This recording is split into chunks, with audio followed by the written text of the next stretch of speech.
आज प्लास्टिक आपल्या जीवनाचा अविभाज्य भाग झालाय, पण त्याच्या अतिरेकी वापरामुळे आपल्या दैनंदिन जगण्यात अनेक अडचणी निर्माण होऊ शकतात. प्लास्टिक पिशव्या वापरण्यात तारतम्य न ठेवल्यास सांडपाण्याच्या व्यवस्थेत अडथळे निर्माण होतात आणि आपल्याला अनेक संकटांना सामोरं जावं लागू शकतं.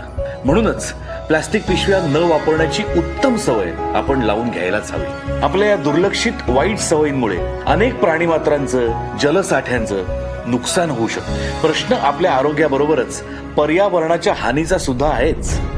आपण जबाबदारीने सहकार्य करायला हवं. प्लास्टिक पिशव्यांच्या ऐवजी कापडी पिशव्या, कागदी पिशव्या वापरायला हव्यात. त्यामुळे विघटन न होणाऱ्या प्लास्टिक पिशव्यांमुळे आपली शहरं तुंबणार नाहीत आणि आरोग्यदायी सुंदर शहर आपल्या वाट्याला येईल. चला करू नवी सुरुवात.